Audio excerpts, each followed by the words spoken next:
pourquoi manque-t-on de confiance en soi? Bonjour à toutes et à tous et bienvenue dans cette vidéo. Je suis Aude Froger, votre coach experte en épanouissement personnel. Alors si vous regardez cette vidéo aujourd'hui, c'est certainement parce que vous ressentez que vous manquez de confiance en vous, que vous n'osez pas faire des choses et vous aimeriez pouvoir justement vous sentir plus épanoui, plus à l'aise, oser et développer cette confiance en vous. Et justement, dans cette vidéo, je vais vous expliquer les raisons qui peuvent faire justement, qui ont provoqué ce manque de confiance en vous. Alors, comme je vous le disais, le manque de confiance en soi a une origine. Et l'origine, elle vient de notre enfance. Quand on est enfant, on est vulnérable et on dépend bien sûr de ses parents qui font du mieux qu'ils peuvent, je tiens à le dire, mais malgré tout, quand on est parent, on fait des erreurs. On fait du mieux qu'on peut, mais on fait quand même des erreurs. Et en fait, ce qui s'est passé, c'est simplement qu'à un moment dans votre enfance, vous vous êtes retrouvé seul avec vos besoins et vous n'avez pas été accueilli comme vous en auriez eu besoin, justement. Alors, je vais prendre un exemple justement pour illustrer ça. Je me souviens d'une femme que j'avais coachée qui manquait de confiance en elle. Et quand on a travaillé, on s'est rendu compte que l'origine, c'était justement un manque d'écoute. Elle s'était retrouvée seule face à ses besoins. C'est-à-dire que quand elle était petite, elle doutait à l'école de pouvoir réussir en mathématiques. Elle doutait d'elle, elle avait eu une peur, une crainte, et elle en avait discuté avec ses parents.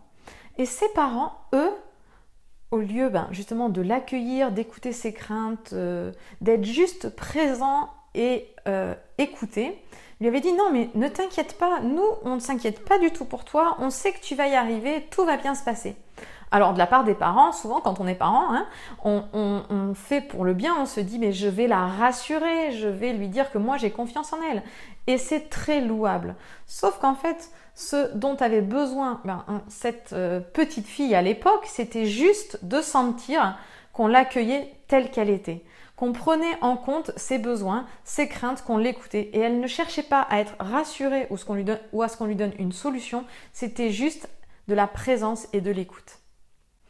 Et ça, c'est vraiment important, tout simplement parce que ce que je veux vous faire comprendre, c'est que si vous manquez de confiance en vous, écoutez le besoin qui se cache derrière. Ressentez ce qui se passe à l'intérieur de vous. Ressentez vos besoins. Vous avez besoin d'être en sécurité et répondez à ce besoin de sécurité. Réfléchissez à comment vous pouvez vous apporter vous-même cette sécurité qu'il vous a manqué quand vous étiez enfant. Et bien sûr, si vous êtes parent, je vous invite vraiment pour vos enfants à ne pas chercher à leur apporter des solutions quand ils viennent vous voir et qu'ils manquent de confiance en eux par exemple. Ne pas chercher à les rassurer, à leur dire « mais si, mais moi je crois en toi, tu as tout pour réussir ». Vous pouvez le dire, mais là, ce dont votre enfant a besoin quand il vient vous voir, c'est juste d'être accueilli, entendu, juste un moment d'écoute et de présence. Et après, une fois que vous lui aurez offert ce moment d'écoute et de présence, vous pourrez lui dire que vous avez confiance en lui et que vous savez qu'il a toutes les ressources en lui pour réussir. De la même manière, pour vous, quand vous sentez que vous avez un doute, accueillez ce doute, ce manque de confiance, prenez-en conscience, justement, ressentez, et ensuite, après, vous pourrez vous dire que vous avez toutes les ressources en vous pour y arriver. Alors j'espère que cette vidéo vous a permis de mieux comprendre l'origine du manque de confiance en vous. Et si cette vidéo vous a plu, je vous invite à cliquer sur le petit bouton juste en bas de la vidéo pour vous abonner à ma chaîne YouTube et recevoir directement toutes mes prochaines vidéos dans votre boîte mail. Si vous ressentez que vous avez encore un besoin, je vous invite à cliquer sur le petit i en haut de la vidéo pour accéder au sondage que je vous ai préparé et obtenir un bilan personnalisé avec moi. Et puis pour finir, je vous souhaite une très belle journée et je vous invite demain pour qu'on se retrouve pour une prochaine vidéo. Belle journée!